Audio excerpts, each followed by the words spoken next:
ஆண்டவராக இயேசு கிறிஸ்துவின் நாமத்தினாலே மீண்டும் இந்த ஆன்லைனில் உங்களை சந்திப்பதில் மிகுந்த சந்தோஷம். ஒவ்வொரு நாளும் வேதபாட வகுப்பினை நாம் பார்த்து கொண்டிருக்கிறோம். அநேகர் இது குறித்த கருத்துக்களை நீங்கள் தெரிவித்துக் கொண்டே இருக்கிறீர்கள். அதற்காக கர்த்தருக்கு ஸ்தோத்திரம். இப்பொழுது நாம் இந்த நாளிலே வேத பாடத்துக்குள்ளே கடந்து போகிறோம். அதற்கு முன்பாக ஒரு சில காரியங்களை நான் சொல்லிவிட்டு, மிக முக்கியமாக 2 காரியங்களை உங்களோடு கூட பேச வேண்டும் என்று நான் விரும்பினேன். அதை சொல்லிவிட்டு அதற்கு பிறகு நாம் கர்த்தருடைய வார்த்தைக்கு நிறைய கடந்து போகிறோம்.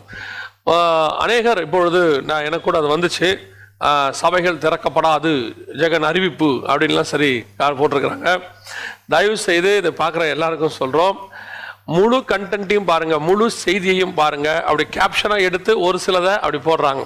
ஆக்சுவலாக இதை என்ன கண்டென்ட்ல நம்ம அதை சொல்லியிருக்கிறோம், இந்த வைரஸ் இப்படியே தொடர்ந்து கொண்டிருந்தால் சபைகள் திறக்கப்படாது, இந்த வைரஸ்னால சபைகள் இனி திறக்கப்படுறது ரொம்ப நாள் ஆகும், கூடுகை எல்லாம் தடுத்து நிறுத்தப்பட்டிருக்கும், இன்னும் ஆகும், 1 மாதத்துக்கு மேலே 2 மாதம் ஆகும், கர்த்தர் நினைச்சாதான் சபையை திறக்க முடியும், நம்ம கர்த்தரை நோக்கி கையை உயர்த்துவோம், கர்த்தர் சபையை திறப்பதற்கு உதவி செய்வார் தான் சொல்லியிருக்கோம்.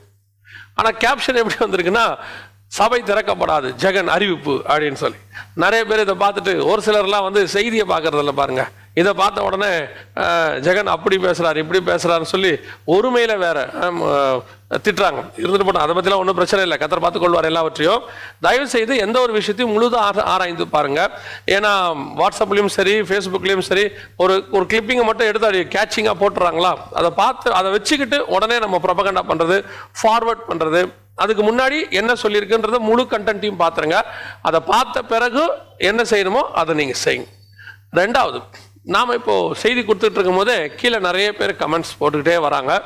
இந்த கமெண்ட்ஸில் வந்துட்டு என்னை பொறுத்த வரைக்கும் பர்சனலாக செய்தி கேட்குற நேரம் அது, நீங்கள் செய்தி கேட்கலாம். சில நேரங்களில் கர்த்தர் உங்களுக்கு சில உந்துதல் தருவார், அதை நீங்கள் டைப் பண்ணுறீங்க, ஆமேன் இதெல்லாம் நம்ம போடுறோம், அதெல்லாம் ஓகே. ஆனால் கமெண்ட்ஸில் தயவு செய்து ஒருத்தருக்கு ஒருத்தர் ஆர்கியூமெண்ட்ஸ் நமக்கு அது வேண்டாம். ஏன்னா வாக்குவாதம் பண்ணுவது கிறிஸ்துவின் சபையாருக்கு ஏற்றது அல்ல. நாம் இங்கே வந்தது செய்தி கேட்க தான் வந்தோம். இந்த செய்தியில மாற்று கருத்து நிறைய இருக்கும். எல்லா செய்தியும் எல்லாரையும் திருப்திப்படுத்தாது, எல்லா செய்தியும் எல்லாராலும் ஏற்றுக்கொள்ளவும் முடியாது. ஏற்றுக்கொள்ள சொல்லி நாங்கள் கம்பல் பண்ணவும் இல்லை. கர்த்தர் எங்களுக்கு ஒரு காரியத்தை கொடுத்தார், அதை வெளிப்படுத்துகிறோம். எங்களுக்கு ஒரு வாய்ப்பு இருக்கு.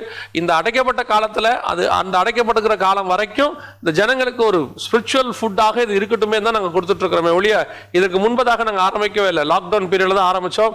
நான் விசுவாசிக்கிறேன், கர்த்தர் எப்படி நடத்த போறா தெரியாது, நான் விசுவாசிக்கிறேன் கர்த்தர் இந்த லாக்டவுனை ஓபன் பண்ணி சபைகள் திறக்கப்பட்ட உடனே நான் இதை நிறுத்திடுவேன். ஏன்னா என்னைக்குமே நான் சபை கூடி வருவதை விட்டுவிடக் கூடாது என்று அதிகமாக பிரசங்கித்திருக்கிறேன். நான் சபைக்காக அதிகமாக பேசியும் இருக்கிறேன்.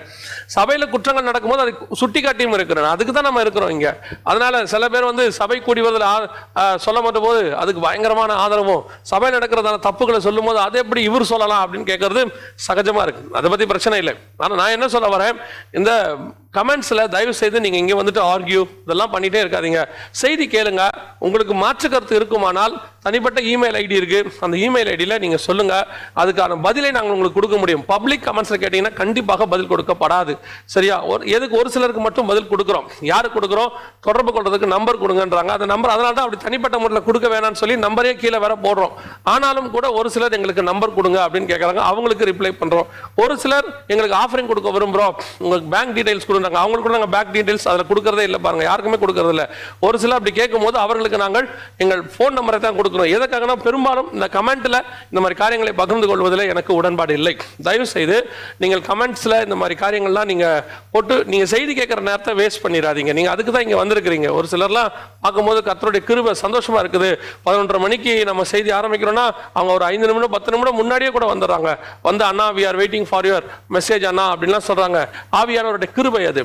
அப்படி இருக்கும்போது அப்படிப்பட்டவர்களை டிஸ்டர்ப் பண்ற மாதிரி நம்ம இந்த கமெண்ட்ஸ்லாம் போட்டுட்டோம்னா சரி இருக்காது. அதனால தயவு செய்து செய்தியை கேளுங்க.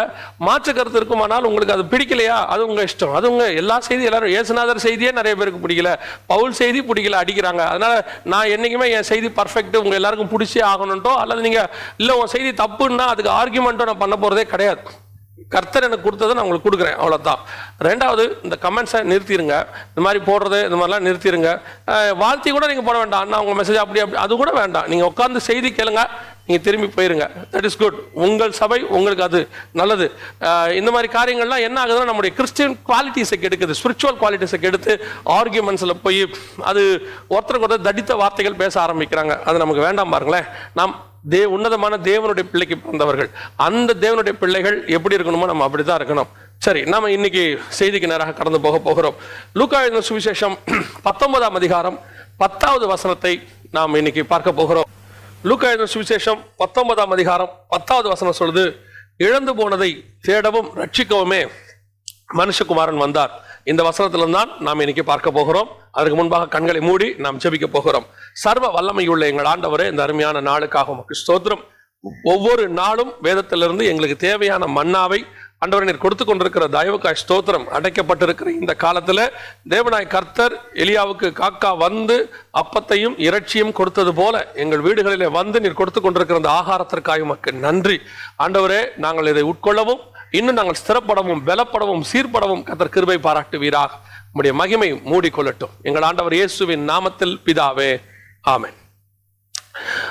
இழந்து போனதை தேடவும் அப்படின்னு இருக்கு. இந்த இழந்து போனதை தேடுறதுனா என்ன அப்படின்னு சொன்னா, நமக்கு ரோமருக்கு எழுதும் போது பவுல் தெளிவா எழுதுறாரு, முந்தின ஆதாம் பிந்தின ஆதாம் அப்படின்னு எழுதுறாரு. முந்தின ஆதாம் மாம்ச சரீரமானவன், ஜீவ ஆத்மாவானவன். பிந்தின ஆதாம் ஆவிக்குரிய சரீரத்தை உடையவர் என்று சொல்லி பவுல் எழுதுகிறார். இந்த முந்தின ஆதாம் இடத்துல ஆண்டவர் அநேக காரியங்களை கொடுத்திருந்தார். இந்த ஒரு பழம் சாப்பிட்ட உடனே ஆதாம் இழந்து போனது அவனுடைய மேன்மை எப்பேற்பட்டது என்பதை நாம் புரிந்து கொள்ளவே இல்லை. நாம ஏதோ பழம் சாப்பிட்டா நிர்வாணி ஆயிட்டா, பாவம் செஞ்சுட்டா, வந்துட்டான், அப்படித்தான் நம்ம நினைச்சுக்கிட்டு இருக்கிறோம். ஆக்சுவலா ஆதாம் இழந்து போனவைகள் மகிமையானவைகள். நிறைய காரியத்தை ஆதாம் இழந்து போனார். அந்த இழந்து போனதை மீண்டும் மீட்கும்படித்தான் இயேசு கிறிஸ்து இந்த பூமியில் வந்தார். அவர் எதை மீட்டாரு அப்படின்னா, நம்ம ஒரு காரியத்தை சொல்றோம், இயேசு கிறிஸ்து ரத்தத்தினாலே நாம் மீட்கப்பட்டோம். உண்மை, நம்மை மீட்டார். ஆனால் நம்மை மாத்திரம் மீட்கவில்லை, நம்மோடு கூட சேர்ந்து ஒவ்வொன்றாக அவர் மீட்டுக்கொண்டே வந்தார். இயேசு கிறிஸ்துனுடைய அந்த 30 ஆண்டு காலம் முடிஞ்சு அவர் ஆரம்பிக்கிறதுல இருந்து சிலுவைக்கு போகிற வரைக்கும் ஒவ்வொரு ரவுண்டா இயேசு ஜெயிச்சுக்கிட்டே வருவார். ஜெயிச்சு வந்து கடைசியாக சிலுவையில வந்து நிற்கும் போது அவருடைய முழு வெற்றி அங்கே அவருக்கு கிடைக்கிறது. இயேசு பாட்டா ஜெயிச்சுட்டே வருவார். அந்த ஜெயிக்கிறதுனா என்னன்னா, அவர் ஏற்கனவே ஆதாமுக்கு கொடுத்ததை ஆதாம் பிசாசின் இடத்துல விற்று போட்டான். அதை விற்று போட்டபடினால அதை மீண்டுமாக அவன் கையிலிருந்து, பிசாசின் கையிலிருந்து அவர் மீட்கிறார். ஆனா மீட்கிறதுக்கு அவர் பண்ண மெத்தட் ஒவ்வொன்றும் ஒவ்வொரு விதம். ஏன்னா பொதுவா பிசாசு வந்து தேவனுடைய வேலைக்காரன், அவ்வளவுதான். இயேசு கிறிஸ்துவோட வேலைக்காரன் தான் பிசாசு. என்ன வேலைக்காரன்? தள்ளப்பட்ட தூதன் பிரிவை சார்ந்தவன். தூதர்கள் யாருன்னா பணிவிடை ஆவிகள், இவங்க தான். அது அதுல உள்ள இன்னொரு பணிவிடை ஆவி அல்லது அவருக்கு எதிரான பணிவிடை ஆவி யாருன்னு சொன்னா பிசாசு. இவன் வந்து தேவன் வந்து எஜமான், இவன் வந்து அவருக்கு கீழே நிற்கிறவன் தான். இவன் வந்து அவருக்கு ஈக்குவலே கிடையாது. நம்ம தான் பிசாசை வந்து தேவனுக்கு ஈக்குவலா மாத்தி இருக்கிறோம். தேவனும் பிசாசும், நீங்க பைபிள் ஃபுல்லா பாருங்க, பிசாசுக்கு ஈக்குவலா யார் வருவானா? மிகாவேல் தான் வருவாப்ல. எந்த நேரத்துல பிசாசு வருது அங்க மிகாவேல் வருவார். யூதா புஸ்தகத்துல மோசையை குறித்து, சரீரத்தை குறித்து தர்க்கம் வரும்போதும் மிகாவேல் தான் வருவாரு. 20ஆம் அதிகாரம் வெளிப்படுத்தின விசேஷத்துல பிசாசை கட்டுறதுக்கும் ஒரு பிரதான தூதன் தான் வருவான். 10ஆம் அதிகாரம் தானியேல் புஸ்தகத்துல பெர்ஷியா தேச அதிபதி கிட்ட வரும்போதும் மிகாவேல் தான் வருவான். எங்கெங்கெல்லாம் பிசாசு வருதோ அங்கெங்கெல்லாம் மிகாவேல் தான் வருவான். அப்படின்னா என்னன்னா, ரெண்டு பேரும் தான் ஈக்குவல். இவன் ஒரு காலத்துல பிரதான தூதனா இருந்தவன், அதே கம்பெனியில அவனை தள்ளிட்டாங்க. இப்ப அந்த கம்பெனிக்கு போஸ்டிங்க்கு மிகாவேல் வந்துட்டாரு.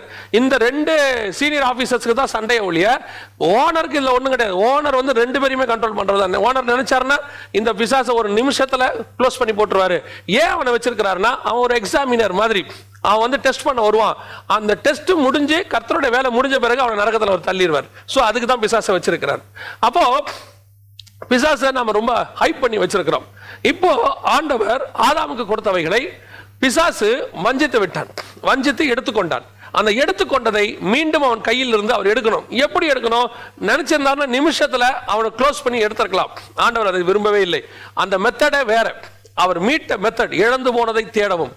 எப்படி அவர் அவர் அதை மீட்டு எடுத்தார், என்னத்தை ஆதாம் இழந்தார் அப்படிங்கிறதுல ஒரு சில காரியங்களை மட்டும்தான் நாம் இன்னைக்கு வேத பாடமாக பார்க்க போகிறோம். ஆதியாகமத்தின் புஸ்தகம் 1ஆம் அதிகாரம் 26வது வசனத்துல வாசிக்கும் போது வேதம் சொல்லுகிறது, மனுஷனை படைக்கும் போது தேவ சாயலாகவும் தேவ ரூபத்தின்படியும், நமது சாயலாகவும் நமது ரூபத்தின்படியும் அவனை படைப்போமாக. படைச்சிட்டாரு. அவருடைய ரூபம் என்ன? அவர் ஆணும் இல்லை பெண்ணும் இல்லை. அவர் வந்துட்டு எல்லோஹிம் அப்படின்னு நம்ம சொல்றோம். அவர் ஆணும் இல்லை பெண்ணும் இல்லை.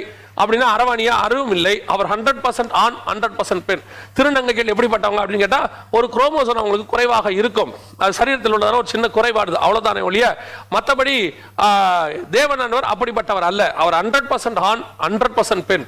அவர் வந்து அந்த சாயல தான் ஆதாம் படைச்சார். அதனாலதான் ஆணும் பெண்ணுமாக சிருஷ்டித்தார். ஆதாம் படைக்கப்படும் போது ஆணும் பெண்ணுமாக சிருஷ்டித்தார் தேவ ரூபத்தின்படி அப்படின்னு தான். அப்பல நீங்க சில கடவுள்கள்லாம் நீங்க பார்த்திருப்பீங்க, கிரேக்க கடவுள்கள்லாம் நீங்க நிறைய கிரேக்க கடவுள்கள் இருக்கு. அதுல பாத்தீங்கன்னா பாதி ஆண் கடவுள் பாதி பெண் கடவுள் இருக்கும். ரெண்டும் சேர்ந்து ஒரே கடவுளா இருக்கும். அதுல பாதி ஆணாவும் பாதி பெண்ணாகவும் இருக்கும். இது எதனுடைய வெளிப்பாடுன்னு கேட்டா ஆதாமுடைய வெளிப்பாடு. ஆதாம் வந்து ஆணும் பெண்ணுமாக சிருஷ்டிக்கப்பட்டான்.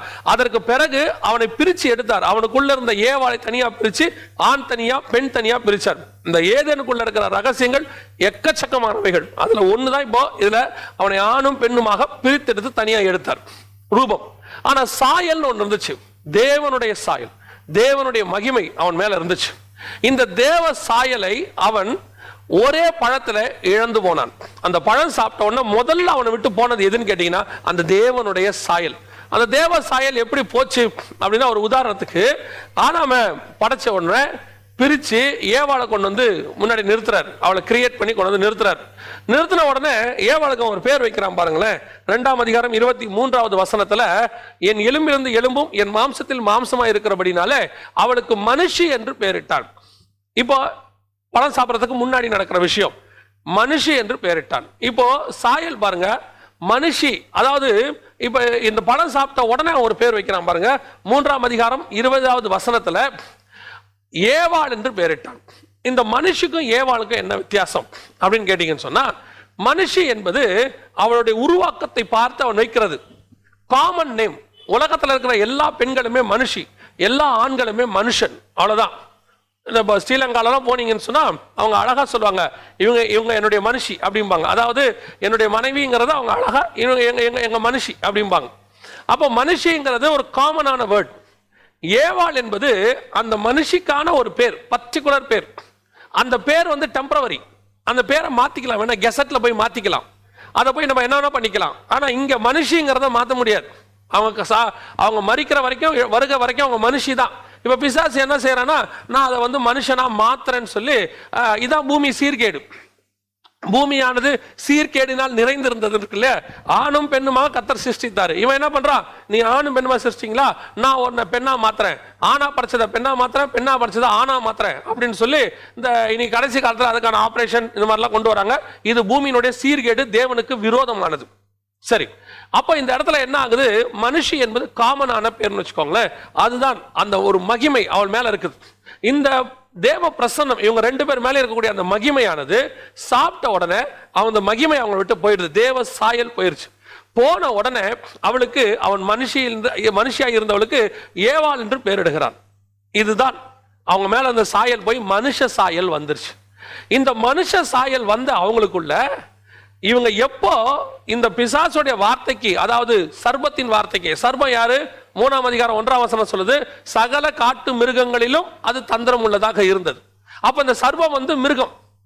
எப்ப இந்த மிருகத்தின் வார்த்தைக்கு அவங்க கீழ்பட்டாங்களோ, தேவ சாயலாகி இருந்தவர்கள் மனுஷ சாயலாகி, மனுஷ சாயல் இருந்து கொஞ்சம் கொஞ்சமா மிருக சாயலுக்கு போயிட்டாங்க. எப்படி போயிட்டாங்க, அதற்கு பிறகு பிசாசு யாரையெல்லாம் ஆட்கொள்ளுதோ, யாரெல்லாம் பிசாசு யாருக்குள்ளெல்லாம் இருக்குதோ அவர்கள் மிருகத்தன்மை கொண்டவர்களாய் மாறுவாங்க. அதனாலதான் நீங்க பைபிளை வாசித்தீங்கன்னா ராஜாக்களை குறித்து சொல்லும்போது தானியேல் புத்தகத்தில் நம்ம பார்க்கிறோம் இல்லைங்களா, 4 பெரிய சமுத்திரத்திலிருந்து 4 பெரிய மிருகங்கள் எழும்பி வந்தன.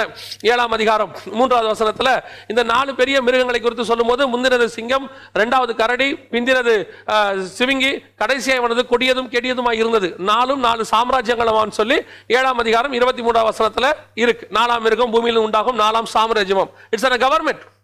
அப்ப இந்த கவர்மெண்ட்டை ஏன் கர்த்தர் மிருகமா உருவகப்படுத்தி இருக்கிறாரு அப்படின்னு கேட்டீங்கன்னு சொன்னா, அந்த ராஜாக்கள் மிருகத்தன்மை கொண்டவர்களாக மாறிட்டாங்க. நேபுகாத்நேச்சரை பத்தி வசனம் சொல்லுது, அவனுக்கு மனுஷ இருதயம் கொடுக்கப்பட்டது அப்படின்னு சொல்லுது. மனுஷ இருதயம் கொடுக்கப்பட்டது அப்படின்னா என்ன அர்த்தம், அவன் மிருக இருதயத்தோடு கூட இருந்திருக்கிறான், அவனுக்கு மனுஷ இருதயம் கொடுக்கப்பட்டது. இதை பத்தின இந்த தானியேலை பத்தின பைபிள் ஸ்டடியை ஒருவேளை இந்த லாக்டவுன் இப்ப நம்ம அடுத்த இந்த ஆதியாகமத்தை முடிச்சுட்டு இந்த தானியேலுக்குள்ள பைபிள் ஸ்டடிக்குள்ள போகணும்னு தான் பிரயாசப்படுகிறேன். காரணம், அநேகர் தானியேல் புஸ்தகத்தில் இருக்கிற அந்த பைபிள் ஸ்டடியை கேட்டிருக்கிறாங்க. கர்த்தருக்கு சித்தமானால் நம்ம அந்த தானியேல் புஸ்தகத்துக்கும் வெளிப்பட்டின விசேஷத்துக்கும் உள்ளதான கடைசி காலத்தை பற்றினதான ஒரு பைபிள் ஸ்டடி எடுக்கணும்னு பிரயாசப்படுறோம். கவனிங்கள். அப்ப இந்த இடத்துல மிருகத்தன்மை அவங்களுக்கு வந்ததுனால, அந்த மிருகத்துக்கு கீழ்பட்டதுனால மனுஷன் மிருகத்தன்மை கொண்டவனா மாறுறான். இந்த மிருகத்தன்மை கொண்ட இந்த மனுஷனை ஒரு காலத்தில் கர்த்தர் மீட்க விரும்புகிறார். மீட்க விரும்பும் போது அதுதான் இயேசு கிறிஸ்து பூமிக்கு வந்து முதலாவதாக அவர் மனுஷனை எதை மீட்டெடுத்தார்னா, மனுஷ சாயல்ல இருந்து, அந்த மிருக சாயல்ல இருந்து மனுஷ சாயல்ல இருந்து தேவ சாயலுக்கு கொண்டு வரார். அதனாலதான் நாமெல்லாம் ஒரு பாட்டு கூட பாடுறோம், எனக்கு ரொம்ப பிடிச்ச பாட்டு, தேவ சாயலாக மாறி நான் தேவனோடு கூட இருப்பேன் அப்படின்னு சொல்றோமே. இந்த மனுஷ சாயல் இருக்கிற நாம ஒரு பீரியட்ல தேவ சாயலாக மாறணும். இந்த தேவ சாயலாக மாற அந்த அந்த வாய்ப்போ அந்த அதிகாரமோ இயேசு கிறிஸ்து மரணம் அடைகிற வரைக்கும் பழைய ஏற்பாட்டு பரிசுத்தவான்களுக்கு இல்லை. ஒரு சிலர் கேள்வியில கூட கேட்டிருக்கிறாங்க. அநேகருக்கு சந்தேகம் இருக்கு. என்ன சந்தேகம்? ஆபிரகாம் மடியில கொண்டு போய் லாசருவை விடுறாங்க. விடும்போது அங்கே ஆபிரகாம் இருக்கிறாரு. அந்த இடத்துல லாசரு மடியில விடுறாங்க. ஐஸ்வர்யவான் அவங்கள பார்த்து சொல்றாரு. என்ன சொல்றாரு? இந்த மாதிரி ஆபிரகாமை கண்டுபிடிக்கிறாரு, லாசருவை கண்டுபிடிச்சாரு. லாசருவை ஒரு சொட்டு தண்ணி கொடுக்க சொல்லுங்கன்னு கேட்கிறாரு. இன்னொரு சம்பவம், எலியாவும் மோசேயும் வராங்க. அந்த இடத்துல சீஷர்கள் வந்து எலியாவுக்கு ஒரு கூடாரமும் மோசேக்கு ஒரு கூடாரமும் சொல்றாங்க. இன்னொரு இடத்துல சவுல் மேல ஏறி வராரு, அவரை சவுல பாக்குறாங்க. அப்போ பழைய ஏற்பாட்டுல இவங்க எல்லாரையும் பார்த்தாங்க இல்லையா? அப்படி பார்த்ததுனால இப்ப இந்த தேவ சாயல் நமக்குள்ள எப்படி சொல்றீங்க, இதை வச்சுக்கிட்டே ஒரு சிலர் என்ன சொல்லிடுறாங்க அப்படின்னு சொன்னா, பரலோகத்துல அவங்கவுங்க அப்படிதான் இருப்பாங்க பாருங்க, கண்டுபிடிச்சிருக்கிறாங்க எல்லாரையும். இது இயேசு கிறிஸ்துவின் மரணம் வரைக்கும் இப்படித்தான். ஏன் என்று சொன்னால், இயேசு கிறிஸ்துவின் மரணம் வரைக்கும் இந்த பரிசுத்தவான்கள், அதாவது பழைய ஏற்பாட்டு பரிசுத்தவான்கள் எல்லாரும் மேல் பாதாளங்கிற இடத்துக்கு போயிருக்கிறாங்க. இந்த கேள்வியும் ஒருத்தர் கேட்டிருக்கிறாங்க. ஆபிரகாம் ஒரு இடத்துல நீங்க பாதாளத்தில் இருக்கிறாருன்னு சொல்றீங்க, ஒரு இடத்துல பரதீசில் இருக்கிறாருன்னு சொல்றீங்க, எங்களுக்கு கன்ஃபியூஷனா இருக்கு. இப்ப நான் சொல்ற தெளிவா கேளுங்க. இயேசு கிறிஸ்துவோட மரணம் வரைக்கும் மேல் பாதாளம் தாழ்ந்த பாதாளம்னு இருந்துச்சு. மரித்து போன பரிசுத்தவான்கள் எல்லாம் மேல் பாதாளத்திற்கு போனார்கள். மரித்து போன துன்மார்க்கர், அதாவது தேவனை ஏற்றுக்கொண்டவங்க எல்லாம் மேல் பாதாளம். மரித்து போன துன்மார்க்கர் எல்லாம் தாழ்ந்த பாதாளம். இவங்க ரெண்டு பேருக்கு நடுவில் ஒரு பெரும் பிளவு. இதுதான் ஆபிரகாம் லாசரு சம்பவத்தில் நம்ம பார்க்கிறோம். அந்த ஐஸ்வர்யவான் சம்பவத்தில் நம்ம பார்க்கிறோம். இந்த மேல் பாதாளத்தில் இயேசு கிறிஸ்துவின் மரணம் வரைக்கும் அவர்கள் அங்கே இருந்தார்கள். மரணத்திற்கு பிறகு அவர்கள் இயேசு கிறிஸ்துவால் மீட்கப்பட்டார்கள். அவர் காவலுள்ள ஆவிகளுக்கு பிரசங்கித்தார். சிறைப்பட்டவர்களை சிறையாக்கி கொண்டு போனார். இறை கவ்விக்கொண்டு ஏறி போனார். அன்னைக்கு எடுத்துட்டு போய் அவர்களை பாரடைஸ்ங்கிற இடத்துல இப்ப வரைக்கும் வச்சிருக்கிறார். அதுதான் இன்றிலிருந்து அவர் வசனம் சொல்றாரு, நம்ம கல்லனை பார்த்து சொல்றாரு, இன்று நீ என்னோடு கூட பரதீசில் இருப்பாய் அப்படின்னு சொல்றாரு. அப்போ இயேசு கிறிஸ்து வருகிற வரைக்கும் ஆபிரகாம் போன்ற பழைய ஏற்பாட்டு பரிசுத்தவான்கள் மேல் பாதாளத்தில் இருந்தாங்க. இயேசு கிறிஸ்துவின் மரணத்துக்கு பிறகு அவர்கள் பரதீசுக்கு எடுத்துக்கொண்டு போகப்பட்டார்கள். இப்ப வெறும் தாழ்ந்த பாதாளம், இப்ப ஒரே பாதாளம் வச்சுக்கோங்க. அந்த தாழ்ந்த பாதாளம் அந்த ஒரே பாதாளம் தான். அப்ப அது வரைக்கும் இயேசு கிறிஸ்து மனித சாயலாய் வெளிப்பட்டு மரணம் அடைந்து அவர் மறுரூபமாகிற அந்த தேவ சாயல் அடையணும். அதை யாருக்கிட்ட இருந்து வாங்கணும்? பிசாசு கிட்ட இருந்து வாங்கணும். ஏன்னா தேவ சாயல் அவன் எடுத்துக்கொண்டான் ஆதாம் கிட்டது. அதுல இருந்துதான் தன்னை அவன் தெய்வமாக காட்ட ஆரம்பித்தான். சர்ப்பம் அது வரைக்கும் சர்ப்பமாக தான் இருந்தது. எப்ப சர்ப்பம் தெய்வமாக வழிபட ஆரம்பிச்சிச்சு, இவனுக்குள்ள இருந்த தேவ சாயலை அது எடுத்துக்கொண்டு தன்னைத்தான் தேவன் என்று காண்பிக்க ஆரம்பிச்சது. இந்த தன்னைத்தான் தேவன் என்று காண்பிக்கிற இந்த சுபாவத்தை தான் அந்தி கிறிஸ்து தன்னைத்தான் தேவன் என்று காண்பிக்கிறவனாய் இருப்பான். தன்னை கடவுளாக காட்டுவான். ஏன் மனுஷனுக்கு இந்த கடவுள் சாயல்னு வருது? ஏன் தன்னை கடவுளா காட்டணும்? ஒரு சிலருக்கு தன்னை கடவுளாக உருவகப்படுத்துறதுல பெரிய சந்தோஷம். எல்லாரும் காலில் விழுந்து நீங்க தான் தெய்வம், நீங்க அந்த தெய்வம் இந்த தெய்வம் சொல்லும் போது இருதயத்தில் ஒரு சந்தோஷம் வருது. ஏன் வருது? அவர்களுக்குள்ள அந்த பிசாசுடைய சுபாவம் வந்துருச்சு. நமக்குள்ள வர வேண்டிய அந்த தேவ சாயல் என்ன சாயல்? தேவனுடைய சாயல். நல்லா கவனிங்க, தேவன் அல்ல. ஒரு சிலர் கடைசி காலத்துல என்ன உங்களுக்கு போதிச்சுட்டு இருக்காங்க தெரியுமா? நீங்க இயேசு உங்களுக்கு மரணத்தை ஜெயிச்சிட்டாரு, நமக்கு மரணம் இல்ல, இப்ப நம்ம மரணமே இல்லை, இப்ப நம்ம யாரு? நாம தான் கடவுள், நான் கடவுள் அப்படிங்கிறாங்க. 100% இது பிசாசினுடைய வார்த்தை. நான் கடவுள்னு ஒரு மனுஷன் என்னைக்கு வாயை திறந்து சொல்றானோ, இட்ஸ் சாட்டானிக் வேர்ட். நாம தேவ சாயலாய் தான் படைக்கப்பட்டோம். நாம் தேவனாக படைக்கவில்லை. தேவ சாயலாகவும் தேவ ரூபத்தின் படியையும் தெளிவா வசனம் சொல்லுது பாருங்களேன். அந்த சாயலை அடையும்படித்தான் கர்த்தர் நம்மை அழைத்திருக்கிறார். இப்ப நம்ம மனுஷ சாயல்ல வந்தோம், பூமியில படைக்கப்பட்டோம். பிறந்தவொடனே என்ன சொல்றாங்க? எல்லாருக்கும் ஒரு சந்தோஷம் இருக்கு. பாத்திருக்கீங்களா? குழந்தை பிறந்திருக்கும். ஆக்சுவலா குழந்தை பிறந்தவொடனே எந்த சாயலுமே இருக்காது, குழந்தை சாயல் தான் இருக்கும். பார்த்தவொடனே சொல்லுவாங்க அப்பா மாதிரியே இருக்குது, அம்மா மாதிரியே இருக்குதும்பாங்க. அது அவங்களுடைய சந்தோஷத்துல சொல்றது. ஆனா வளர வளர இந்த ரெண்டு பேர்ல ஏதாவது ஒரு சாயல் அது வரும், ஏதோ ஒரு மனுஷ சாயல்ல வரும். ஒன்னு அப்பா மாதிரி இருக்கும், இல்ல அம்மா மாதிரி இருக்கும், இல்ல தாத்தா மாதிரி இருக்கும், பாட்டி மாதிரி இருக்கும், யாரோ ஒருத்தர் மாதிரி இருக்கும். மனுஷ சாயல், அது பிறக்கும் போது மனுஷ சாயல்ல வருது. அந்த பிறந்த குழந்தை இயேசு கிறிஸ்துவின் ரத்தத்தாலே கழுவப்பட்டு வளர்ச்சி அடைந்து ஒரு நாளில தன் பாவங்களை அறிக்கையிட்டு இந்த மனுஷ சாயலிலிருந்து அது தேவ சாயலுக்கு மாறணும். எப்ப நீங்க அந்த தேவ சாயலுக்கு மாறுகிறீர்களோ அப்பொழுது உங்களை பரலோகம் எடுத்துக்கொண்டு போய் மேல வைத்துக் கொள்ளும். நான் இன்னும் அந்த தேவ சாயலுக்கு மாறாததுனால தான் நான் இன்னும் இந்த பூமிக்குள்ள இருக்கிறேன். அப்ப நான் தேவ சாயல மாறணும். இதைத்தான் 8ஆம் அதிகாரம், ரோமர்கள் நிருபம் 8ஆம் அதிகாரம் 29வது வசனம். தம்முடைய குமாரன் அநேக சகோதரருக்குள்ளே முதற் பேரானவராய் இருக்கும் பொருட்டு, இந்த இடத்துல இந்த வசனத்தை வாசித்து பாருங்க. தம்முடைய குமாரன் அநேக சகோதரருக்குள்ளே முதற் பேரானவராய் இருக்கும் பொருட்டு. முதற் பேருனா என்னங்க? நம்ம எல்லாருக்கும் தெரியும், முதற் பேருனா முதல் பையன் அர்த்தம் இல்லையா? ஆனா இயேசுவை பத்தி வசனம் சொல்லுது, பிதா அவரை அனுப்பும் போது தம்முடைய ஒரே பேரான குமாரனை தந்தருளி அப்படின்னு இருக்கு. ஒரே பேரான குமாரன் என்ன? ஒரே பையன் அப்படின்னு அர்த்தம். இந்த இடத்துல முதற் பேரானவரைன்னு இருக்கு ரோமர் 8:29. முதற் பேரான என்ன? முதல் பையன் அர்த்தம். அப்ப ரெண்டாவது பையன் இருக்கிறான்னு அர்த்தம். இந்த டிஃபரன்ஸ் நல்லா புரிஞ்சுக்கொள்ளுங்க. இங்கதான் நம்ம வரோம். இயேசு கிறிஸ்து பூமிக்கு வரும்போது வசனம் தெளிவா சொல்லுது, தம்முடைய ஒரே பேரான குமாரனை தந்தருளி இவ்வளவாய் உலகத்தில் அன்பு கூர்ந்தார். அப்ப இயேசு பூமிக்கு வரும்போது பிதாவுக்கு ஒரே பையன். ஆனா மரித்து உயிர்த்தெழுந்து போகும்போது வசனம் சொல்லுது அவர் முதற் பலனானவர், உயிர்த்தெழுதல்ல முதல் பலனானவர். அப்படின்னா என்ன அர்த்தம்? அவர் முதற் பேரானவராய் மாறிட்டார். அப்படின்னா என்ன அர்த்தம்? பிதாவுக்கு ரெண்டாவது பசங்க இருக்கிறாங்க. யார் அந்த ரெண்டாவது பசங்க? தொடர்ந்து வசனம் சொல்லுது, முதற் பேரான இருக்கும் பொருட்டு, அவர் முதல் பையனா இருக்கும் பொருட்டு தேவன் எவர்களை முன்னறிந்தாரோ அவர்களை தமது குமாரனுடைய சாயலுக்கு ஒப்பாய் இருப்பதற்கு முன்னறிந்திருக்கிறார். அப்படின்னா என்ன அர்த்தம்? நம்ம கர்த்தர் எதுக்கு செலக்ட் பண்ணியிருக்கிறாரா? என் பையன் ஃபர்ஸ்ட் பையன் சாயல்லையே எனக்கு இன்னொரு பையன் வேணும். ஏன்? என் முதல் பையன் சக்சஸ் ஆன பையன், என் முதல் பையன் எனக்கு 100% கீழ்ப்படிந்த பையன், என் முதல் பையன் உலகத்தை ஜெயித்தவர், என் முதல் பையன் என் வார்த்தைக்கு கீழ்ப்படிந்தவர், தன்னைத்தானே ஒடுக்கினவர். நான் எப்படி நினைச்சனோ, ஆதாம இருக்கணும்னு நினைச்சனோ அப்படி வாழ்ந்து காட்டி சக்சஸ்ஃபுல்லாக உருவானவர் தான் என் முதல் பையன். அந்த பையனை மாதிரியே எனக்கு ரெண்டாவது பசங்க வேணும். யாரு? நம்மை முன்னறிந்திருக்கிறார். அப்படின்னா நாம எல்லாருமே அவருடைய சாயல், முதற் பேரானுடைய சாயலுக்கு ஒப்பாக. நாம முதற் பேரானவர் இல்ல, அவருடைய சாயல். என்னதான் நீங்க போட்டோ காப்பிய பர்ஃபெக்ட்டா கலர் ஜெராக்ஸ் எடுத்தீங்கன்னா கூட ஒரிஜினல் தான். போட்டோ காப்பி தான். ஒரிஜினலுக்கு ஈக்குவலா போட்டோ காப்பி மாறாது. ஏறக்குறைய எல்லாம் ஒரே மாதிரி தான் இருக்கும். ஆனா எடுத்தவங்களுக்கு தெரியும் எது ஒரிஜினல், எது போட்டோ காப்பி. நம்மள பிதா என்ன விரும்புறாரா? 100% இதே மாதிரி எனக்கு ஒரு போட்டோ காப்பி வேணும். என்ன மாதிரி? இயேசு கிறிஸ்துவின் சாயலுக்கு ஒப்பாக ஒரு போட்டோ காப்பி எனக்கு வேணும்.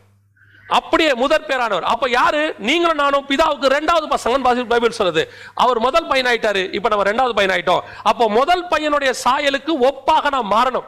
என்ன அற்புதமான ஒரு வெளிப்பாடு பைபிள் இருக்கு பாருங்க. தேவனுடைய ஆலயத்தை செய்யறாரு சாலமோன். 2 தூண் செய்யறாரு. 2 தூண் செய்யும் போது வசனம் நீங்க போய் படிச்சு பாருங்க, ராஜாக்கள் புஸ்தகத்தில் இருக்குது. ஒரு தூணை எப்படி செஞ்சாரோ அதே மாதிரி தான் இன்னொரு தூணை செய்வாரு. அந்த இடத்துல இருக்க நீங்க பாப்பீங்க. அந்த இடத்துல பாருங்க, சாலமோன் 2 தூண் செய்வாரு. ஒரு தூணை மாதிரியே இன்னொரு தூண் செய்வாரு. ஒன்னுக்கு பேரு போவாசு, இன்னொருக்கு பேரு யாசின். இந்த 2 தூணையும் பாருங்க. ஆனா வசனம் ஒரு தூண் செய்யறத பத்தி மட்டும்தான் இருக்கும். அந்த ஒரு தூணை எப்படி செஞ்சாங்க, அந்த ஒரு தூண் எப்படி கவ் பண்ணாங்க, அந்த ஒரு தூண் எப்படி இருந்துன்னு சொல்லி முடிச்சிட்டு ரெண்டாவது தூணை பத்தி சொல்லும் போது முதல் தூணை போலவே ரெண்டாவது தூணை செய்தார்கள். அவ்வளவுதான் இருக்கும். ரெண்டாவது தூணை எப்படி செஞ்சாங்கன்னு இருக்காது. முதல் தூணை எப்படி செஞ்சாங்களோ ரெண்டாவது தூண் அப்படி இருக்கும். இது எங்க வந்து இயேசு முடிக்கிறார் தெரியுங்களா? வெளிப்படுத்தின விசேஷத்துல சொல்லும் போது சபையை பார்த்து சொல்றாரு, ஜெயம் கொள்ளுகிறவன் எவனோ அவனை என் ஆலயத்திற்கு தூணாக்குவேன். தூண்களாக்குவேன் இல்ல, ஜெயம் கொள்ளுகிறவன் எவனோ அவனை என் ஆலயத்துக்கு தூணாக்குவேன். அப்படின்னா என்ன அர்த்தம்? ஏற்கனவே மொத்தம் 2 தூண் ஆலயத்துக்கு, ஒரு தூண் இயேசு கிறிஸ்து செய்து முடிக்கப்பட்டாகி விட்டது. அதே மாதிரி ரெண்டாவது தூண் செய்யணும் நீங்களும் நானும். அந்த ஜெயம் கொண்டு முடிக்கும் போது அவருடைய ஆலயத்தில் தூணாக கொண்டு போய் நிறுத்தப்படுவோம். அப்போ அவர் தான் சாயல். அந்த சாயலை நாம் அடையணும். அதுக்கு பேரு தேவ சாயல். அதை மீட்கும்படி இயேசு வந்தார். யோசித்து பாருங்க, இயேசு கிறிஸ்துவின் சாயலை நீங்களும் நானும் அடையணுமா? மனுஷ சாயல்ல இருந்து தேவ சாயலாக மாறணும். அப்ப இந்த தேவ சாயலா மாறதுன்னா என்னங்க? தேவ சாயலா மாறதுன்னா என்ன? எனக்குள்ள இருக்கிற மனுஷிக தன்மை எல்லாம் கொஞ்சம் கொஞ்சமா மாறி தெய்வீக தன்மைக்கு வரணும். நம்ம பாஷையில சொல்லணும்னா, மாம்சத்தில் இருக்கிற நானு ஆவிக்குரியவனாக முழுவதுமாக முழு ஆவிக்குள்ளாகிற அனுபவத்துக்கு நான் வரணும். அதுதான் மனுஷிக தன்மையிலிருந்து தெய்வீக தன்மை நம்ம சொல்றோமே, வேற ஒண்ணும் இல்ல. மாம்சத்திலிருந்து ஆவியில மாறுறது. நம்மளுடைய சுபாவம் முழுக்க ஆவியில மாறணும். இயேசு பார்த்த மாதிரி என் பார்வை, இயேசு பேசின மாதிரி என் பேச்சு, இயேசுவின் செய்கை பைபிள் இருக்குதா? இருக்கு. இப்ப பாருங்க, இயேசு கிறிஸ்து போயிட்டே இருக்கிறாரு, பின்னாடி பேதுரு போறாரு, இயேசுவை பிடிச்சி அடிக்க போறாங்க. அந்த இதுல போய் உட்கார்றாரு, நெருப்பு குளிர்ல போய் பேதுரு உட்கார்றாரு. உட்கார்ற இடத்துல ஒரு வேலைக்காரமா வந்து அவரை கேட்கிறாங்க, நீயும் அந்த கலிலேயன் கூட இருந்தவன் தானே? உன்னுடைய பேச்சு காட்டுகிறது. நல்லா கவனிச்சுக்கொள்ளுங்க, உன்னுடைய பேச்சு காட்டுகிறது. அதோட அர்த்தம் என்ன? 3 வருஷம் இயேசு கூட இருந்து இருந்து இருந்து இயேசு பேசுற மாதிரியே இவர் பேச ஆரம்பிச்சிட்டார். பேதுருடைய பேச்சும் இயேசுவின் பேச்சும் ஒரே மாதிரி இருக்கும். அப்போ பேதுரு இயேசுடைய ஆளுங்கிறத அந்த அம்மா எதை வச்சு கண்டுபிடிக்கிறாங்க? பேச்சை வச்சு கண்டுபிடிக்கிறாங்க. இதுதான் தேவ சாயல். உங்க வார்த்தையும் உங்க சத்தமும் உங்களுடைய டோனும் உங்களுடைய ஸ்லாங்கும் அப்படியே இயேசுவின் ஸ்லாங்காக இருக்கும். அப்போ அதுதான் தேவ சாயல் அடையிறது. எப்ப பேதுரு மறுதலித்து தூஷிக்க சபிக்க தொடங்கினாரோ அந்த அம்மா அவரை விட்டு போயிட்டாங்க. அப்ப என்ன அர்த்தம்? அது தேவ சாயல்ல மனுஷ சாயல். இயேசு கூட இருக்கிறவனுடைய வாயிலிருந்து சாபம் வராது, இயேசு கூட இருக்கிறவங்களுடைய வாயிலிருந்து தூஷணம் வராது, இயேசு கூட இருக்கிறவங்களுடைய வாயிலிருந்து கர்த்தரை மறுதலிக்கிற காரியங்கள் வராது. நான் அதான் திருப்பி திருப்பி சொல்வேன், ஒரு மனுஷனை கரெக்ட் பண்றது வேறு, தூஷிக்கிறது வேறு, ஒருமையில திட்டுறது வேறு. நாம ஒரு மனுஷனை திருத்தறதா நினைச்சுக்கிட்டு ஒரு ஒருமையில பேசி ஏதாவது ஒண்ணு சொல்லி அந்த மனுஷனை நம்ம திட்டும் போது நாம் தேவ சாயலிருந்து மனுஷ சாயலுக்கு வந்துடுறோம். ஒரு எனக்கு நெருங்கின ஒரு என்னுடைய நலம் விரும்பின்னு வச்சுக்கோங்களேன், என்னோட சகோதரன் ஒருத்தர் என்னை கூப்பிட்டு சொன்னார், மெசேஜ் எல்லாம் பாயிண்ட்ஸ் எல்லாம் நல்லா இருக்கு, ஆனால் நீங்கள் பேசும்போது ஒரு சில இடங்கள்ல ஒருமையில பேசுறீங்க. நேற்று கூட கமெண்ட்ல ஒருத்தர் சொல்லியிருந்தாங்க, விசுவாசிகளை பேசும்போது அது இதுன்னு பேசுறீங்க, அண்ணா அது கொஞ்சம் மாற்றணும்னா. யார் மாற்ற மாட்டேன்னா, நான் ஏற்கனவே சொல்லியிருக்கிறேன், ஐ எம் நாட் பர்ஃபெக்ட்.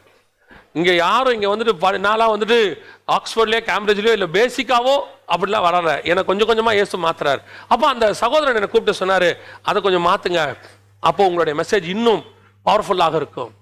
அன்னையிலிருந்து மாற்றிக்கிட்டே இருக்கிறோம், முயற்சி செய்து ஆவியானவரோட துணையோடு ஆவியானவர் மாற்றுவதற்கு முயற்சி செய்ய கிருபை கொடுத்திருக்கிறார். அதே தான் சொல்றோம், இந்த மனுஷ சாயல் போய் தேவ சாயல் வரணும். இங்க யாருமே பர்ஃபெக்ட் கிடையாது பாருங்களேன், நாம தேவ சாயல் ஆகணும். அப்ப அந்த தேவ சாயல் ஆகத்துல என்ன? பேச்சிலிருந்து, பார்வையிலிருந்து, செய்கையிலிருந்து, நடக்கையிலிருந்து கிறிஸ்துவை வெளிப்படுத்துதல். அந்த கிறிஸ்துவின் சாயலுக்கு ஒப்பாய் நான் மாறும்போது உலகம் என்னை பார்க்கும் அப்படியே கிறிஸ்துவின் சாயலா இருக்கும். நிறைய பேர் இப்படி சொன்ன உடனே என்ன நினைக்கிறாங்கன்னா, கிறிஸ்துவின் சாயல்னா என்னங்க, அப்படியே நீல முடி வச்சு தாடி வச்சுக்கிட்டு நீங்க அப்படி போக போறீங்களா? இல்லைங்க இல்லைங்க, அது இல்லைங்க, அது இல்லைங்க.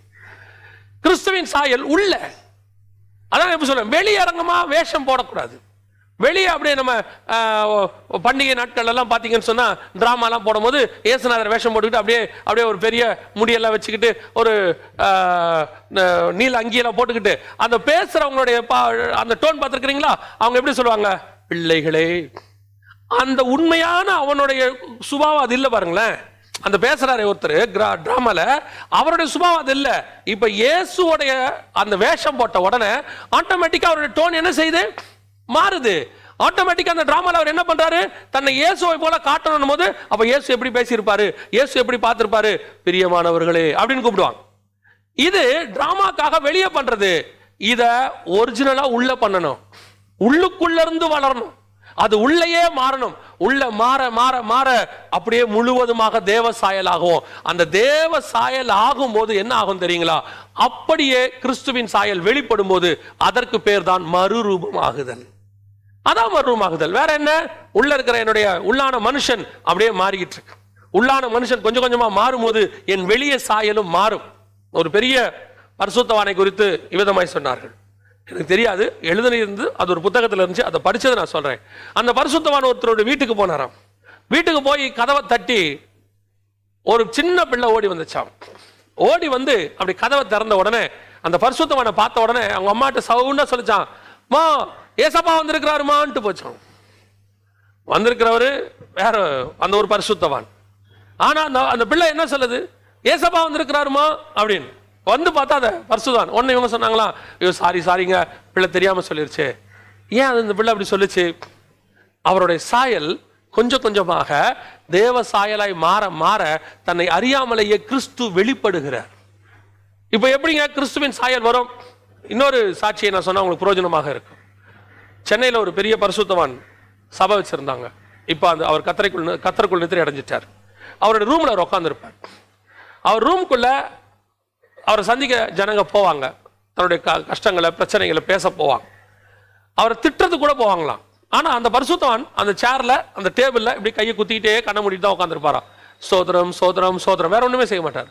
ஆனா அந்த ரூம்குள்ள போன உடனே, அந்த பரிசுத்தவானை பார்த்த உடனே அவர்களை அறியாமலேயே அவர்கள் பாவ மன்னிப்பு, அவர்களுக்குள்ள ஒரு பாவ உணர்வு அடைந்து, ஐயோ ஆண்டவரே, அவர் சொல்லிட்டு, இல்ல பாஸ்டர் எனக்காக ஜெபம் பண்ணுங்க, எனக்குள்ள இன்னும் நிறைய குறைகள் இருக்கு, ஆண்டவர் உணர்த்துறார்.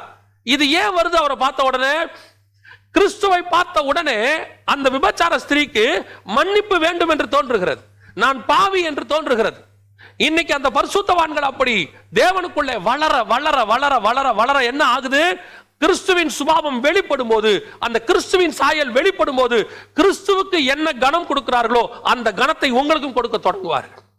கனத்தை இன்னைக்கு நம்ம எப்படி ஆறோம்? ஒரு சாயல். நான் சொல்றேன், நம்ம வேற எந்த சாயலும் ஆக வேண்டாம். வேற எந்த சாயலும் நிரந்தரம் இல்லைங்க. அது இந்த பூமியில் இருக்கக்கூடிய சாயல். விசுவாசி சாயல், சீஷன் என்பது ஒரு சாயல், ஊழியன் என்பது ஒரு சாயல், இதுல பட்டம் பதவிகள் இது ஒரு சாயல், அப்பா என்பது ஒரு சாயல், மகன் என்பது ஒரு சாயல், இதெல்லாம் உலகத்தில் உள்ள சாயல். இது எதுவுமே பரலோகத்துக்கு வராது. கிறிஸ்துவின் சாயலை உடையவர்கள் மட்டுமே பரலோகத்திற்கு வருவோம். அப்ப நாம என்ன செய்யணும்? கிறிஸ்துவின் சாயலை உடையவர்களாய் மாறணும். ஆண்டவரே, உம்முடைய சாயலாய் என்னை மாற்றும். எப்படி மாறுறது? கொஞ்சம் கொஞ்சமா கொஞ்சம் கொஞ்சமா. அதான் பவுல் சொல்றாரு, என்னை நான் சிலுவையில் அறிந்திருக்கிறேன். கிறிஸ்துவ அவர் எப்படி சாயல பாக்குறாரு பாருங்களேன். அழகா சொல்றாரு. 2 கொரிந்தியர் 5ஆம் அதிகாரம் 17வது வசனத்துல அவர் சொல்றாரு, இனி நாங்கள் கிறிஸ்துவையே மாம்சத்தின்படி அறியோம். என்ன வார்த்தை கவனிங்க, இனி கிறிஸ்துவையே மாம்சத்தின்படி அறியோம். அப்படின்னா என்ன அர்த்தம்? கிறிஸ்து மாம்சத்தில் வெளிப்பட்ட போது 4 காரியங்கள் அங்க பேசுறாங்க. 4 காரியங்கள் நல்ல கவனிங்க. 4 காரியங்கள் பேசுறாங்க. 1, தச்சனின் மகன். 2, மரியாளின் மைந்தன். 3வது, தீர்க்கதரிசிகளில் ஒருத்தர். இயேசு கடைசியா கேட்கிறாரு சீஷர்களை பார்த்து, நீங்கள் என்ன யார் என்று சொல்லுகிறீர்கள்? உன்னதமான தேவனுடைய குமாரன். பேதுரு சொல்றார். இங்க 4 அழைக்கப்படுறாங்க. இன்னைக்கு இந்த 4ல உலகம் இயேசுவை 4ஆ தான் பாக்குது. எப்படி பாக்குறாங்க? ஒரு கூட்டம் யூதர்கள் இயேசுவை எப்படி பாக்குறாங்க? Jewish carpenter. இன்னைக்கும் சொல்லுவாங்க, நீங்க போய் இஸ்ரேல்ல கேட்டு பாருங்க, இயேசுவை சொல்லுவாங்க, அவர் ஒரு கார்பெண்டர் எங்க ஊர்ல. இயேசுவை ஏற்றுக்கொள்ளாதவர்கள் இயேசுவை எப்படி பாக்குறாங்க? யோசேப்பின் மகன், தச்சனாக தான் பாக்குறாங்க. ஒரு கூட்டம் இயேசுவை எப்படி பாக்குது? மரியாளின் மைந்தன். இவர் யாரு? மரியாளின் மைந்தன். இன்னை வரைக்கும் தேவ மாதா, தேவ பிதா, தேவ பையன், தேவகுமாரன், இப்படிதான் சொல்லிட்டு இருக்காங்க, மரியாளின் மைந்தன். இன்னொரு கூட்டம், ஒரு சிலர் என்ன சொல்றாங்க? அவர் நபி, ஈசா நபி, அவர் தீர்க்கதரிசி, அவர் ஒரு தீர்க்கதரிசி தான், இயேசு என்பது ஒரு தீர்க்கதரிசி தான், வேற எந்த மாற்று கருத்தும் இல்லை. ஒரு சிலருக்கு அவர் தீர்க்கதரிசியாய் வெளிப்படுகிறார். ஒரு சிலர் அவரை மரியாளின் மைந்தனாய் பார்க்கிறார்கள். ஒரு சிலர் அவரை தச்சனின் பையனாக பார்க்கிறார்கள். நம்மை பார்த்து கிறிஸ்து கேட்கிறார், நீங்கள் என்ன யார் என்று சொல்லுகிறீர்கள்? இதுதான் ஆவியின் வெளிப்பாடு. பேதுரு சொன்ன உடனே இயேசு சொல்றாரு, இதை மாம்சமும் ரத்தமும் வெளிப்படுத்தவில்லை, பரலோகம் உனக்கு சொன்னது. அதோட அர்த்தம் என்ன? பரலோகத்தின் வெளிப்பாடு வரும்போதுதான் கிறிஸ்துவை இனி நாங்கள் மாம்சத்தின்படி அறியோம். மரியாளின் மைந்தனாகவோ அல்லது தச்சனின் குமாரனாகவோ பூமியில் வந்த தீர்க்கதரிசிகள் ஒருவராக அல்ல, அவர் வானத்திலிருந்து வந்த தேவகுமாரன். அதுதான் தேவனுடைய சாயல். அந்த சாயலுக்கு ஒப்பதான் நீங்கள் நானும் மாறணும். பூமியில பிறக்கும் போது நமக்கு ஒரு சாயல் இருக்கு, இன்னாருடைய மகன், இன்னாருடைய மகள், ஒரு சாயல் இருக்கு. நம்மள சொல்லிட்டு இருக்கிறாங்க, உங்க அப்பா இவருடைய பையன், அப்பாவுடைய ப்ரொஃபஷன் வச்சு சொல்லுவாங்க. நம்ம அந்த காலத்துல இப்போ கொஞ்சம் அது குறைஞ்சிருக்குதுன்னு நினைக்கிறேன். ஊருங்க சைட்ல எல்லாம் இருக்குது, கிராமங்க சைட்ல எல்லாம் இருக்குது. ஆனா என்ன சொல்லுவாங்கன்னா, அப்பாவுடைய வேலையை வச்சு சொல்லுவாங்க, டீச்சர் பையன், போலீஸ்காரருடைய பையன் அப்படின்னு சொல்லி அவருடைய அப்பாவுடைய ப்ரொஃபஷனை வச்சு நம்மள சொல்லுவாங்க. இன்னொன்னு, அம்மாவுடைய அந்த அடையாளத்தை வச்சு சொல்லுவாங்க, அவளுடைய பையன் தானே நீ, அவளை மாதிரியே இருக்கிறீ நீ, இனி இவளுடைய மகனும் ஏன் சாயல் அவரை மாதிரியே இருக்கு, உங்க அம்மாவுடைய கண்ணு உனக்கு அப்படியே இருக்குது, உங்க அம்மாவுடைய மூக்கு உனக்கு அப்படியே இருக்குது, நீ மாம்சத்தின்படி. ஒன்னு அப்பாவுடைய ப்ரொஃபஷன், இல்ல அம்மாவுடைய மாம்ச சாயல். 3வது நம்முடைய ப்ரொஃபஷன், அவர் இன்ஜினியர், அவர் டாக்டர், அவர் பாஸ்டர், இப்படி நம்மளை அழைப்பாங்க. இந்த 3ம் இருக்கு. ஆனால் பரலோகம் நம்ம எப்படி பார்க்குதுங்கிறதா முக்கியம். நீங்கள் இன்னாருடைய குமாரனாக குமாரத்தியாக இருந்தது ஒரு காலம், அது பிறப்பு. ஒரு மனுஷ சாயல்ல இருந்தது ஒரு காலம், அது பிறப்பின்படி வந்தது. 3வது உங்களுடைய ப்ரொஃபஷன், நீங்கள் தேடிக்கொண்டது படிப்பு, அதன் வழியாக வந்த ப்ரொஃபஷன், உங்களை ஹெச்ஆர்னு சொல்லுவாங்க, உங்களை டீம் லீடர்னு சொல்லுவாங்க, எது வேணாலும் சொல்லுவாங்க, உங்க ப்ரொஃபஷன். ஆனால் இது எதுவுமே இல்லை. பரலோகம் உங்களை எப்படி பார்க்க தெரியுமா? உன்னதமான தேவனுடைய சாயலை பெற்ற 2வது குமாரன். அதை அச்சீவ் பண்ணணும். அப்பா கூட வேலை செஞ்சதுனால தச்சனின் மகன், மரியாளுக்கு பிறந்ததுனால மரியாளின் மைந்தன். அவர் செய்யும் போது தீர்க்க தரிசனங்களை உரைத்துக் கொண்டு வந்ததுனால எலியா மாதிரியும் யோவான் மாதிரியும் சொன்னதுனால அவர் தீர்க்கதரிசி. ஆனால் உண்மையில அவர் யார் தெரியுமா? அவர் தேவனுடைய குமாரன். அதே தாங்க, நாம் இந்த பூமியில பிறந்ததுனால நம்ம இந்த மாதிரி சுச்சுவேஷன் நம்ம வந்திருப்போம். நம்ம அப்பாவுடைய சாயல், அப்பாவுடைய வேலை, அம்மாவுடைய சாயல், நாம பார்க்கிற வேலை இதெல்லாம் இருக்கும். நான் சொல்றது ஊழியக்காரங்களை கூட சேர்த்து சொல்றேன், என்ன மாதிரி ஊழியக்காரங்களே சொல்றேன். எவாஞ்சலிஸ்ட், பாஸ்டர், அப்போஸ்தலர் இதெல்லாம் இங்க கொடுக்கப்பட்டது தான். பரலோகத்துக்குள்ள போகும்போது அப்போஸ்தலர்களுக்கு தனியா ஒரு ரூம், தீர்க்கதரிசிகளுக்கு ஒரு ரூம், எவாஞ்சலிஸ்டுக்கு ஒரு ரூம், தனியாலாம் கிடையாது. அங்க நாம அத்தனை பேருமே தேவனுடைய சாயலாய் மாற்றப்பட்டு, அதான் 1 யோவான் 3ஆம் அதிகாரம் 2-3 வசனத்துல தெளிவாய் வசனம் எழுதுகிறது. பிரியமானவர்களே, நாம் இப்பொழுது தேவனுடைய பிள்ளைகளாய் இருக்கிறோம். இனி எவ்விதமாய் இருப்போம் என்று வெளியரங்கமாகவில்லை. ஆகிலும் அவர் வெளிப்படும் போது அவர் இருக்கிற வண்ணமாக நாம் அவரை தரிசிப்பதனால் அவருக்கு ஒப்பாக இருப்போம். அப்படின்னா நம்முடைய சாயல் யாருடைய சாயல்? அவர் வெளிப்படும் போது அவருடைய சாயல். அவர் என்னவா இருப்பாரு? ஆவியில இருக்க போறாரு. அவர் ஒரு தடவை மாம்சத்தில் வெளிப்பட்டார், இனி ஆவியிலே நீதி உள்ள நியாயாதிபதியாய் வெளிப்பட போகிறார். முந்தின ஆதாமானவன் மாம்ச சரீரம், ஜீவாத்மாவானவன். பிந்தின ஆதாமோ ஆவியின் சரீரம். அப்ப நாம அவர் சாயலுக்கு ஒப்பா மாறணும். மாம்சம் போகி முழுவதுமாக அழிந்து இனி நம்ம யாரும் மாம்சத்தின்படி அறியக்கூடாது. எப்போ மாம்சத்தின்படி அறியாம உங்களை கிறிஸ்துவின்படி அறிய தொடங்கணும். பரலோகம் வெளிப்படுத்தணும். அதை நீங்க எப்ப வெளிப்படுத்தும்? நீங்க அதை செய்ய செய்ய செய்ய, நீங்க கிறிஸ்துவோடு நடக்க நடக்க, கிறிஸ்துவோடு கூட அவருடைய வேத வசனத்தோடு கூட வாழ்க்கையை நீங்க அப்படியே அந்த சாயல்ல மாறும்போது ஆட்டோமேட்டிக்கா ஒரு நாள் பரலோகம் உங்களை வெளிப்படுத்தும். இவர் உன்னதமான தேவனுடைய குமாரன். ஒரு நாள் சொல்லும், இயேசு கிறிஸ்துனுடைய பிள்ளை, தேவனுடைய சாயலை அடைந்த பிள்ளை. பாருங்க, இயேசு கிறிஸ்துவோடைய சாயல் அப்படியே அவனுக்கு இருக்கு பாருங்கம்பாங்க. இப்படி நடக்குமா? நடக்கும், நடக்கும்.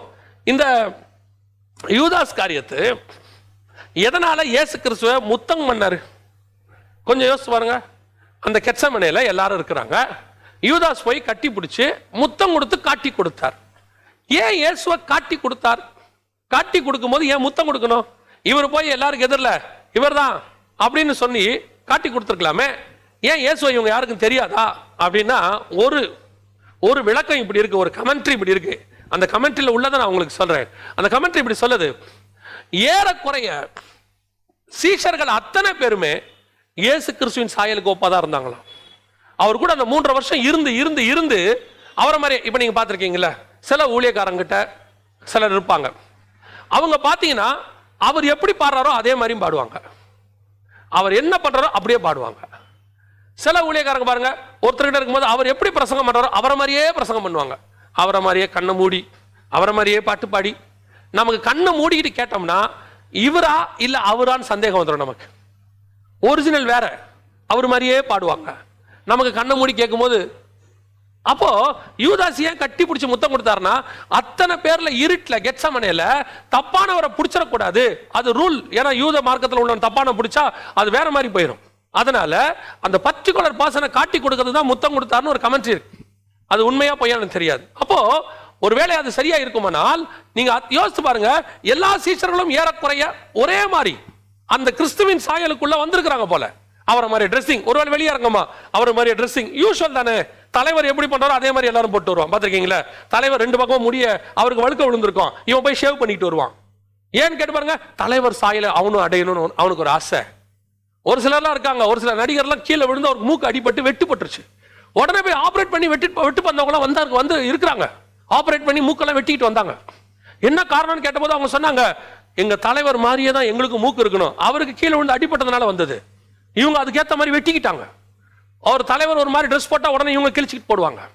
இது அந்த தலைவர் சாயலை அடையணும்னு அவங்களுக்கு ஒரு ஆசை. நமக்கு ஒரு ஆசை இருக்கு, நான் கிறிஸ்துவின் சாயலை அடையணும். கிறிஸ்துவின் சாயல் என்ன? இனி நாங்கள் கிறிஸ்துவை மாம்சத்தின்படி அறியோம். எங்கள் சிலுவையில எப்ப எங்களுடைய மாம்சம், நம்முடைய மாம்சத்தை நம்ம அறையிறோமோ அன்னைக்கு கிறிஸ்து ஆவியில வெளிப்படுவார். உன்னுடைய பார்வை கிறிஸ்துவின் பார்வையாக மாறும். உன்னுடைய செயல், நம்முடைய செயல் கிறிஸ்துவின் செயலாக மாறும். அன்னைக்கு எப்படி கிறிஸ்து இருந்தாரோ அப்படி ஆகும். இன்னைக்கும் கிறிஸ்தவர்கள்னு சொல்லிக்கிறோம்.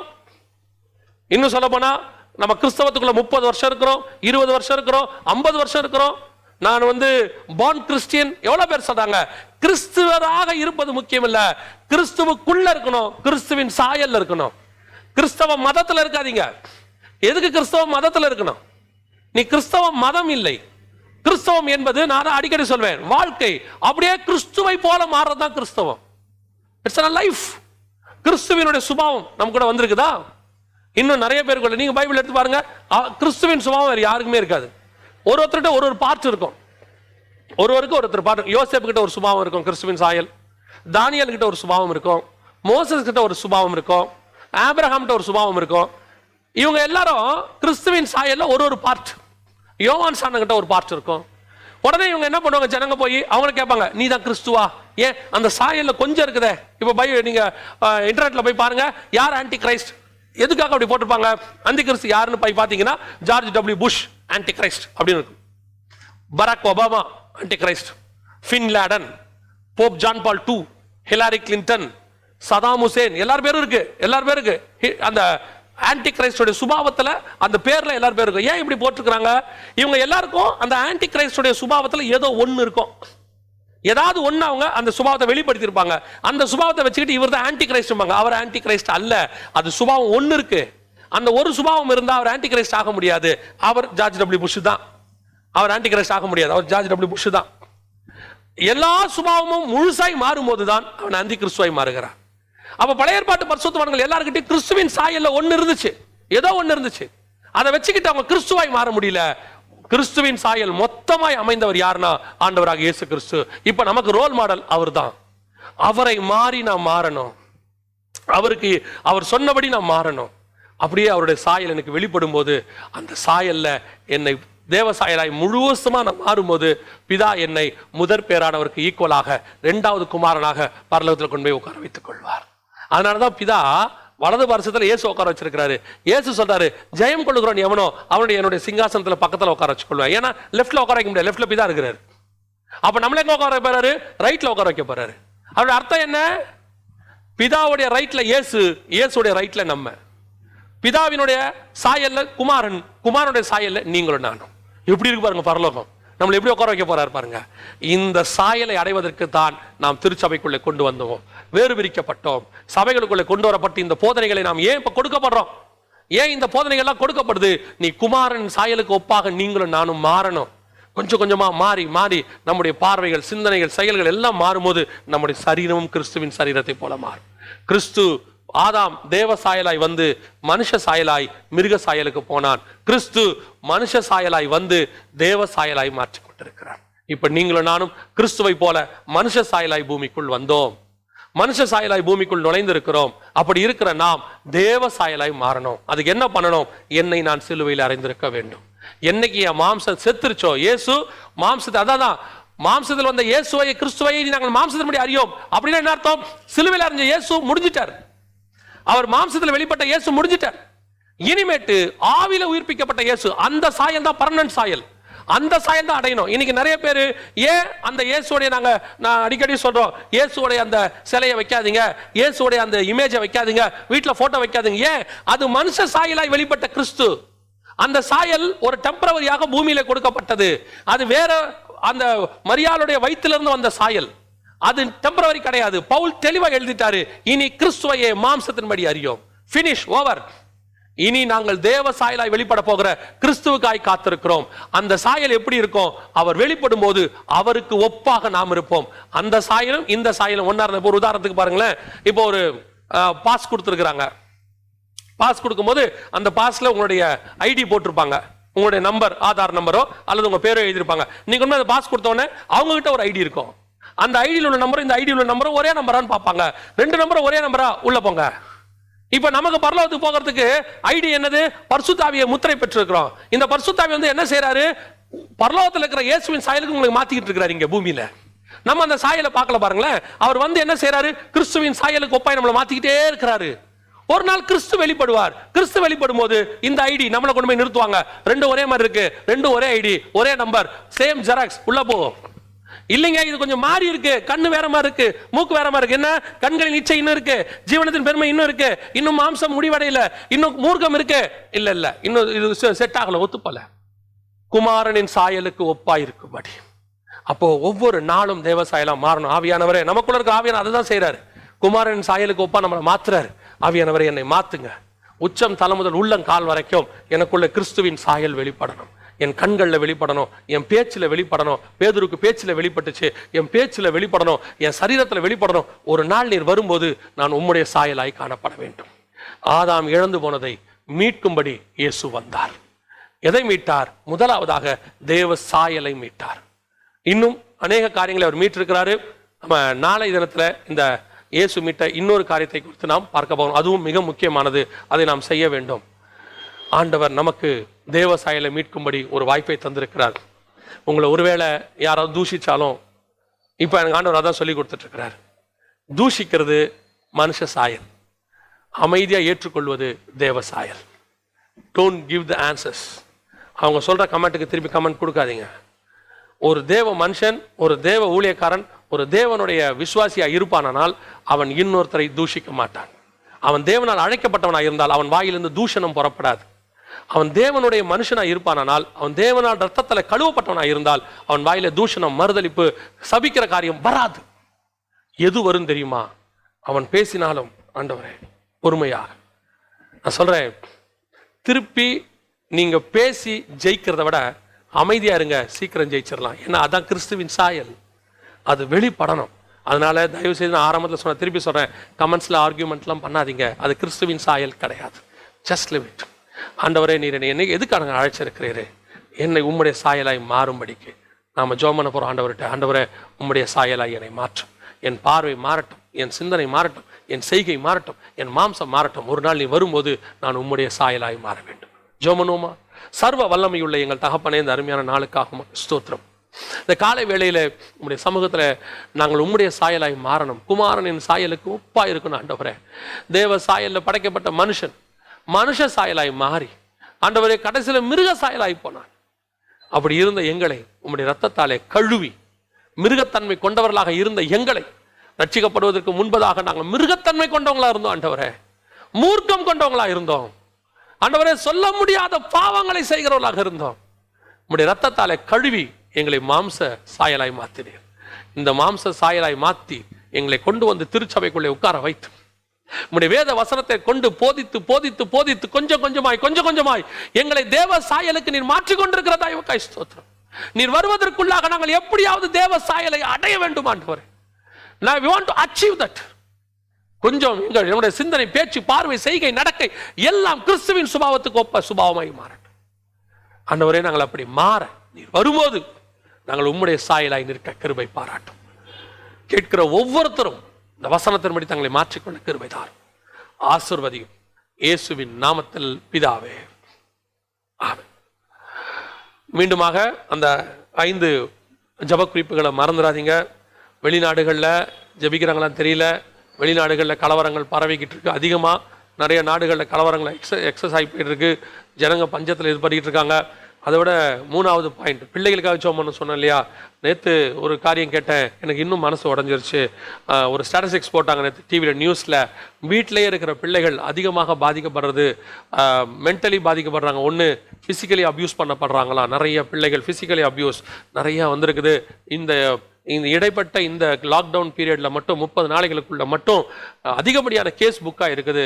ஃபிசிக்கல் சின்ன பிள்ளைகள் அப்யூஸ் பண்ணப்பட்டது. சின்ன பிள்ளைகளுக்காக ஜெபம் பண்ணுங்க. கர்த்தர் இந்த ஜப குறிப்புகளுக்கு இந்தியாவில் நமக்கு பதில் தருவாராக. சீக்கிரத்தில் ஆண்டவர் இதுக்கு பதில் தரப்போகிறார். இது நடக்காதபடிக்கு கர்த்தர் பாதுகாத்துக் கொள்வார்.